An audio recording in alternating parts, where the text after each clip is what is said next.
ಬ್ರಹ್ಮವೈವರ್ತ ಪುರಾಣದ ಕೊನೆಯ ಕೃಷ್ಣಖಂಡದ ಕೃಷ್ಣನ ಕಥೆಗಳನ್ನು ನಾವು ನಿನ್ನೆಯ ದಿನ ಕೇಳ್ತಾ ಇದ್ದೆವು. ಅದರ ಮುಂದುವರಿದ ಭಾಗವನ್ನು ಕೊನೆಯ ಆ ಕೃಷ್ಣಖಂಡದಲ್ಲಿ ಅನೇಕ ಬಗೆಯ ಕೃಷ್ಣನ ಮಹಿಮೆಗಳನ್ನು ವ್ಯಾಸರು ನಿರೂಪಿಸಿದ್ದಾರೆ. ಅದರ ಜೊತೆಗೆ ನಮ್ಮ ಜೀವನಕ್ಕೆ ಬೇಕಾದಂತಹ ಅನೇಕ ಉಪದೇಶಗಳನ್ನು, ಸುಭಾಷಿತಗಳನ್ನು ಅಲ್ಲಲ್ಲಲ್ಲಿ ನಮಗೆ ವೇದವ್ಯಾಸರು ಬಿತ್ತರಿಸ್ತಾರೆ. ಯಥಾಮತಿಯಾಗಿ ಅದರ ಚಿಂತನೆಯನ್ನು ಮಾಡಿ ಅದನ್ನು ಭಗವಂತನ ಪಾದಕಮಲಗಳಲ್ಲಿ ಸಮರ್ಪಿಸೋಣ. ವಸುದೇವನ ಮಗನಾಗಿ ಕೃಷ್ಣ ಹುಟ್ಟಿದ್ದಾನೆ. ಪೂತನೆ ಮೊದಲಾದಂತಹ ಅನೇಕ ದುಷ್ಟ ರಾಕ್ಷಸರನ್ನು ಸಂಹಾರ ಮಾಡಿದ್ದಾನೆ. ಬ್ರಹ್ಮವೈವರ್ತ ಪುರಾಣ ಆ ಕೃಷ್ಣನ ಚರಿತ್ರೆಯನ್ನು ಹೆಚ್ಚು ವಿಸ್ತಾರವಾಗಿ ಹೇಳದೆ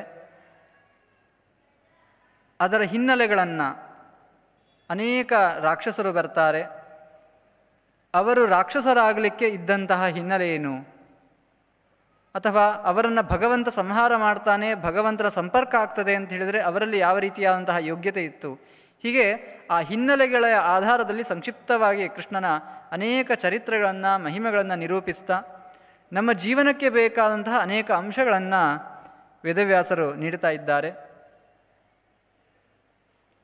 ನಿನ್ನೆಯ ದಿನದಲ್ಲಿ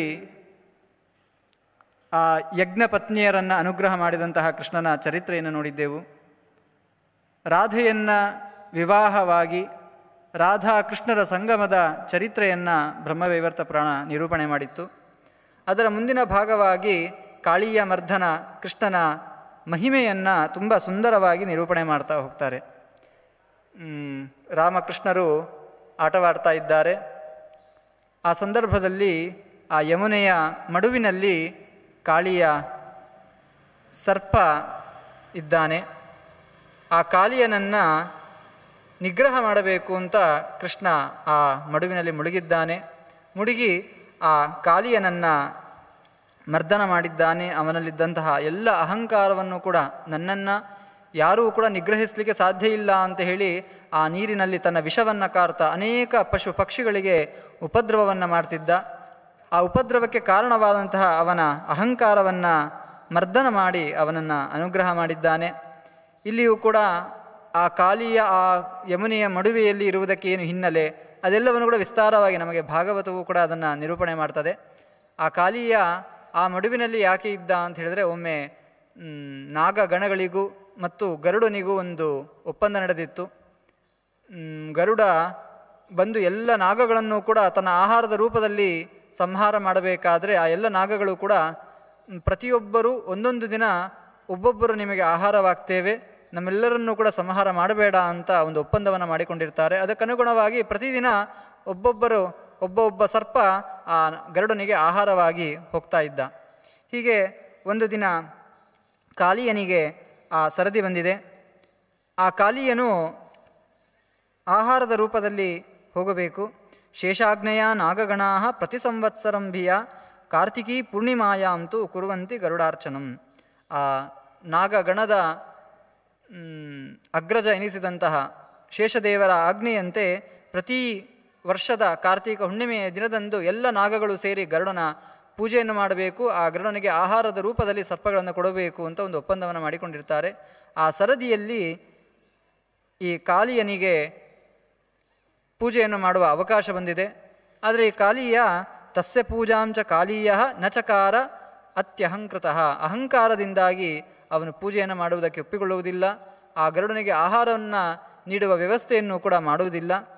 ಆಗ ಆ ಕಾಳಿಯನಿಗೂ ಗರುಡನಿಗೂ ಯುದ್ಧವೇ ನಡೀತದೆ. ಯುದ್ಧದಲ್ಲಿ ಆ ಕಾಳಿಯ ಪರಾಜಿತನಾಗ್ತಾನೆ. ಕೊನೆಗೆ ತನ್ನ ಪ್ರಾಣವನ್ನು ಉಳಿಸಿಕೊಳ್ಳುವುದಕ್ಕೋಸ್ಕರ ಬಂದು ಈ ಯಮುನೆಯ ಮಡುವಿನಲ್ಲಿ ಬಂದು ಸೇರಿರ್ತಾನೆ. ಬೇರೆ ಎಲ್ಲಿ ಹೋದರೂ ಕೂಡ ಗರುಡ ತನ್ನನ್ನು ಬಿಡುವುದಿಲ್ಲ ಅಂತ ಗೊತ್ತಿರ್ತದೆ. ಅದಕ್ಕೋಸ್ಕರ ಈ ಕಾಳಿಯ ಈ ಯಮುನೆಯ ಮಡುವಿನಲ್ಲಿ ಬಂದು ಉಳಿದಿರ್ತಾನೆ. ಯಾಕೆಂದರೆ ಈ ಯಮುನೆಯ ಮಡುವಿನಲ್ಲಿ ಗರುಡ ಬಂದು ತನ್ನನ್ನು ಏನೂ ಮಾಡುವುದಕ್ಕಾಗುವುದಿಲ್ಲ ಅಂತ ಒಂದು ವಿಶ್ವಾಸ ಇರ್ತದೆ. ಯಾಕೆಂದರೆ ಅದಕ್ಕೂ ಕೂಡ ಒಂದು ಕಾರಣ ಇರ್ತದೆ. ಒಮ್ಮೆ ಆ ಯಮುನೆಯ ಮಡುವೆಯ ತೀರದಲ್ಲಿ ಸೌಭರಿ ಮಹರ್ಷಿಗಳು ತಪಸ್ಸನ್ನು ಆಚರಿಸ್ತಾ ಇರ್ತಾರಂತೆ. ಆ ಸಂದರ್ಭದಲ್ಲಿ ಆ ಮಾರ್ಗದಲ್ಲಿ ಬಂದಂತಹ ಗರುಡ ಆ ಯಮುನೆಯ ಮಡುವಿನಲ್ಲಿ ಇರ್ತಕ್ಕಂತಹ ಮೀನನ್ನು ತಿನ್ನಬೇಕು ಅಂತ ಆ ಮಡುವೆಯನ್ನು ಪ್ರವೇಶ ಮಾಡಿದ್ದಾನೆ. ಅಲ್ಲಿದ್ದಂತಹ ಮೀನನ್ನು ತನ್ನ ಕೊಕ್ಕಿನಿಂದ ಪಡೆದು ಹೋಗಬೇಕಾದರೆ ಅವನ ಆ ಹಾರಾಟ ಅದು ಆ ಸೋಭರಿ ಮಹರ್ಷಿಗಳಿಗೆ ತೊಂದರೆಯನ್ನುಂಟು ಮಾಡಿದೆ. ಅವರ ತಪಸ್ಸಿಗೆ ಭಂಗ ಆಗಿದೆ. ಆಗ ತಮ್ಮ ತಪಸ್ಸಿಗೆ ತೊಂದರೆ ಕೊಟ್ಟಂತಹ ಗರುಡನಿಗೆ ಶಾಪವನ್ನು ಕೊಟ್ಟಿರ್ತಾರೆ. ಮತ್ತೊಮ್ಮೆ ನೀನು ಈ ಮಡುವಿಗೆ ಬಂದರೆ ನೀನು ನಾಶವಾಗಿ ಹೋಗ್ತೀಯಾ ಅಂತ. ಅಂದಿನಿಂದ ಗರುಡ ಆ ಯಮುನೆಯ ಮಡುವೆಯನ್ನು ಪ್ರವೇಶ ಮಾಡ್ತಾ ಇರಲಿಲ್ಲ. ಈ ವಿಷಯವನ್ನು ತಿಳಿದ ಕಾಲಿಯ ಆ ಮಡುವೆಯಲ್ಲಿ ನಾನು ಇಲ್ಲಿ ಇದ್ದರೆ ನನ್ನನ್ನು ಗರುಡ ಏನೂ ಮಾಡಲಿಕ್ಕೆ ಸಾಧ್ಯ ಇಲ್ಲ, ಗರುಡನೇ ನನ್ನನ್ನು ಏನೂ ಮಾಡದೇ ಇದ್ದರೆ ನನ್ನನ್ನು ನಿಗ್ರಹ ಮಾಡುವವರು ಯಾರೂ ಇಲ್ಲ ಅಂತ ಅಹಂಕಾರದಿಂದಾಗಿ ತನ್ನ ವಿಷದ ವರ್ತನೆಯಿಂದಾಗಿ ಅಲ್ಲಿದ್ದಂತಹ ಎಲ್ಲ ಪಶು ಪಕ್ಷಿಗಳಿಗೆ ವಿಷದ ನೀರಿನ ಮೂಲಕ ತೊಂದರೆಯನ್ನು ಮಾಡ್ತಾ ಇರ್ತಾನೆ. ಕೃಷ್ಣ ಬಂದು ಸುರಸೆಯ ಪ್ರಾರ್ಥನೆಯಂತೆ ಆ ಕಾಲಿಯನನ್ನು ನಿಗ್ರಹ ಮಾಡಿದ್ದಾನೆ. ಅವನ ಅಹಂಕಾರವನ್ನೆಲ್ಲ ತನ್ನ ಮರ್ದನದ ಮೂಲಕವಾಗಿ ಆ ಕಾಲಿಯನಿಗೆ ಅನುಗ್ರಹವನ್ನು ಮಾಡಿದ್ದಾನೆ. ಹೀಗೆ ಆ ಕಾಲಿಯನ ಕಥೆಯನ್ನು ಹೇಳಿ ನಂತರ ಧೇನುಕಾಸುರನ ನಿಗ್ರಹವನ್ನು, ಧೇನುಕಾಸುರನ ಸಂಹಾರದ ಕಥೆಯನ್ನು ಹೇಳ್ತಾರೆ. ಒಮ್ಮೆ ಕೃಷ್ಣ ಬಲರಾಮರು ತಾಲವನದಲ್ಲಿ ಆಟವಾಡ್ತಾ ಇದ್ದಾರೆ. ಆಟವಾಡಬೇಕಾದ್ರೆ ಅಲ್ಲಿದ್ದಂತಹ ಹಣ್ಣುಗಳನ್ನೆಲ್ಲ ಒಟ್ಟುಗೂಡಿಸಿ ಎಲ್ಲ ಗೋಪಾಲಕರ ಜೊತೆ ತಿನ್ನಬೇಕು ಅಂತ ಕೂತಿದ್ದಾರೆ. ಆ ಸಂದರ್ಭದಲ್ಲಿ ಈ ಧೇನುಕಾಸುರ ಆಕ್ರಮಣವನ್ನು ಮಾಡಿದ್ದಾನೆ. ಕತ್ತೆಯ ರೂಪದಲ್ಲಿ ಇರತಕ್ಕಂತಹ ಅಸುರ, ವಸ್ತುತಃ ಬಲಿಯ ಮಗ ಅವನು, ಸಾಹಸಿಕ ಅನ್ನತಕ್ಕಂತಹ ಬಲಿಯ ಪುತ್ರ. ಆ ಸಾಹಸಿಕ ಈ ಧೇನುಕಾಸುರನ ರೂಪದಲ್ಲಿ, ಕತ್ತೆಯ ರೂಪದಲ್ಲಿ ಬಂದು ಆ ಕೃಷ್ಣರಾಮರನ್ನು ಆಕ್ರಮಣ ಮಾಡಿದ್ದಾನೆ. ಆಗಲೂ ಕೂಡ ಸ್ವಯಂ ಪರಮಾತ್ಮ ಆ ಧೇನುಕಾಸುರನ ಸಂಹಾರವನ್ನು ಮಾಡಿ, ತನ್ನ ಸುದರ್ಶನ ಚಕ್ರದಿಂದ ಆ ಧೇನುಕಾಸುರನ ಸಂಹಾರವನ್ನು ಮಾಡಿ ಆ ಸಾಹಸಿಕನಿಗೆ ಬಲಿಯ ಪುತ್ರನಿಗೆ ವಿಶೇಷವಾದಂತಹ ಅನುಗ್ರಹವನ್ನು ಮಾಡಿದ್ದಾರೆ. ಈ ಧೇನುಕಾಸುರ ಬಲಿಪುತ್ರ ಸಾಹಸಿಕ ಧೇನುಕಾಸುರನಾಗಿ ರಾಕ್ಷಸನಾಗಿ ಯಾಕೆ ಆದ? ಅದಕ್ಕೂ ಕೂಡ ಒಂದು ಬ್ರಹ್ಮ ವಿವರ್ತ ಪುರಾಣ ಹಿನ್ನೆಲೆಯನ್ನು ಹೇಳ್ತದೆ. ಒಮ್ಮೆ ಆ ಬಲಿಯ ಪುತ್ರ ಸಾಹಸಿಕ ಗಂಧಮಾದನ ಪರ್ವತದಲ್ಲಿ ವಿಹಾರವನ್ನು ಮಾಡ್ತಾ ಇರ್ತಾನಂತೆ. ಆ ಸಂದರ್ಭದಲ್ಲಿ ಅಪ್ಸರಾಸ್ತ್ರೀ, ಅತ್ಯಂತ ಸುಂದರಳಾದಂತಹ ತಿಲೋತ್ತಮೆ ಅಲ್ಲಿಗೆ ಬಂದಿದ್ದಾಳೆ. ಬಂದಂತಹ ಆ ತಿಲೋತ್ತಮೆಯನ್ನು ನೋಡಿ ಅವಳ ಜೊತೆಗೆ ತುಂಬ ಹೊತ್ತು ವಿಹಾರವನ್ನು ಮಾಡ್ತಾ ಇದ್ದಾನೆ.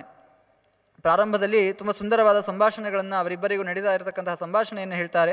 ಅದರ ಮೂಲಕವಾಗಿ ಪುರುಷರ ಕೆಲವು ಧರ್ಮ, ಪುರುಷರ ಮನೋಭಾವ, ಸ್ತ್ರೀಯರ ಮನೋಭಾವಗಳನ್ನು ಬಿತ್ತರಿಸ್ತಕ್ಕಂತಹ ಈ ಬ್ರಹ್ಮವೈವರ್ತ ಪುರಾಣ ಆ ವಿಹಾರದ ಕೊನೆಯಲ್ಲಿ ಒಂದು ಘಟನೆ ನಡೀತದೆ ಅಂತ ತಿಳಿಸ್ತಾರೆ.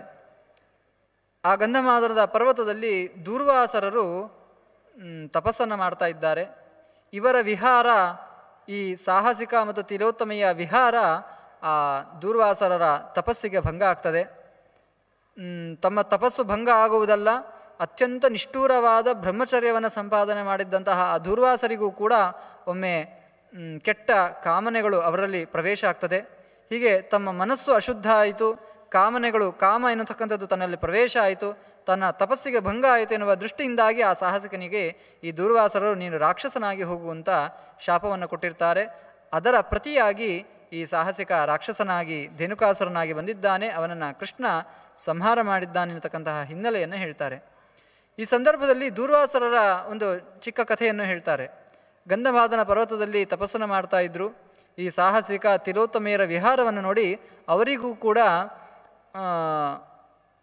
ಒಮ್ಮೆ ಒಂದು ಹೆಣ್ಣನ್ನು ಮದುವೆ ಆಗಬೇಕು ಅಂತ ಆಸೆ ಆಗ್ತದಂತೆ. ಆಸೆ ಆಗಿ ತಪಸ್ಸನ್ನು ಅಲ್ಲಿಗೆ ಬಿಟ್ಟರು. ಹೇಗೂ ತಪಸ್ಸು ಭಂಗ ಆಗಿದೆ, ಲೌಕಿಕವಾದ ಸುಖವನ್ನಾದರೂ ಅನುಭವಿಸೋಣ ಅಂತ ಹೊರಟಿದ್ದಾರೆ. ಹೊರಟು ಬರಬೇಕಾದ್ರೆ ಅವರಿಗೆ ಔರ್ವ ಋಷಿಗಳ ಭೇಟಿ ಆಗ್ತದೆ.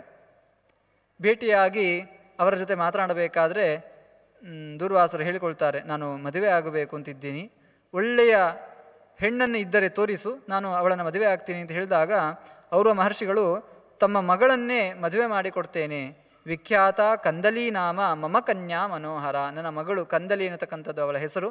ಪ್ರೌಢಾ ತ್ವಾಮೇವ ಧ್ಯಾಯಂತಿ ಶ್ರುತ್ವಾ ವಾಚಿಕ ವಕ್ತೃತಃ ಅಯೋನಿ ಸಂಭವ ಕನ್ಯಾ ತ್ರೈಲೋಕ್ಯಂ ಮೋಹಿತುಂ ಕ್ಷಮ. ಸರ್ವರೂಪ ಗುಣಾಧಾರ ದೋಷೇಣೇಕೇನ ಸಂಯುತ. ತುಂಬ ಹೊಗಳ್ತಾರೆ ತನ್ನ ಮಗಳನ್ನು ಔರ್ವ ಋಷಿಗಳು. ತುಂಬ ದೊಡ್ಡ ಜ್ಞಾನಿಯವಳು, ತುಂಬ ಶಾಸ್ತ್ರಗಳನ್ನೆಲ್ಲ ಅಧ್ಯಯನ ಮಾಡಿರುವವಳು, ಯಾವ ಯಾವ ಜಗತ್ತಿನಲ್ಲಿ ಯಾವ ಯಾವ ಗುಣಗಳಿದೆಯೋ ಅದೆಲ್ಲವೂ ಕೂಡ ಅವಳಲ್ಲಿದೆ. ಅತ್ಯಂತ ಗುಣಸಂಪನ್ನೆಯಾದವಳು ಆ ಕಂದಲಿ.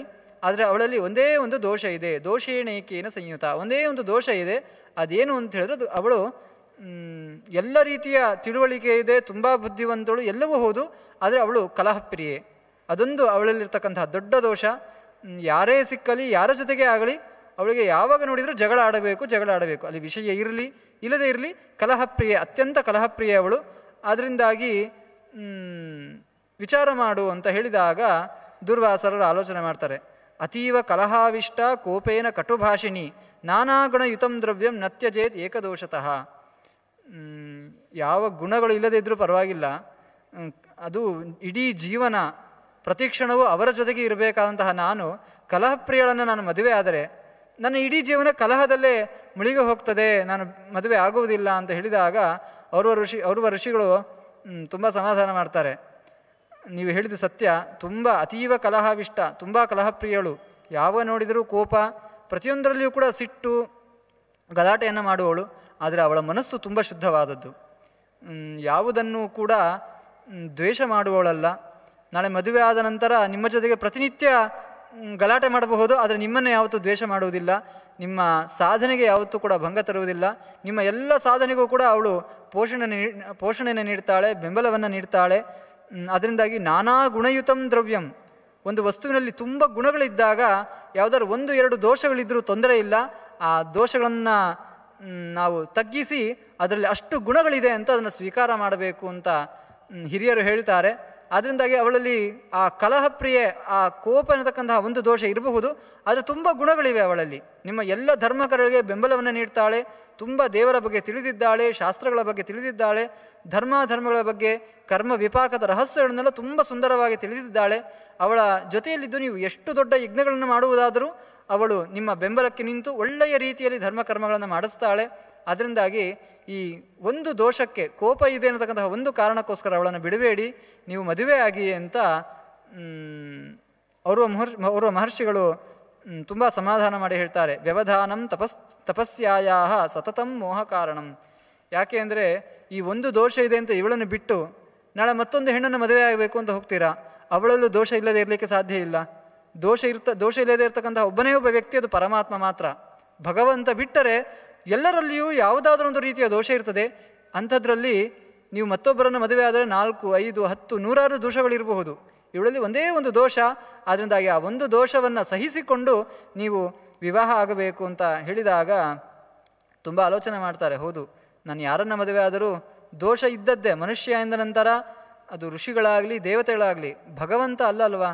ಲಕ್ಷ್ಮೀದೇವಿಯನ್ನು ನಾವು ಆಲೋಚನೆ ಮಾಡುವುದಾದರೆ ಯಾವ ದೋಷವೂ ಇರಲಿಕ್ಕೆ ಸಾಧ್ಯ ಇಲ್ಲ.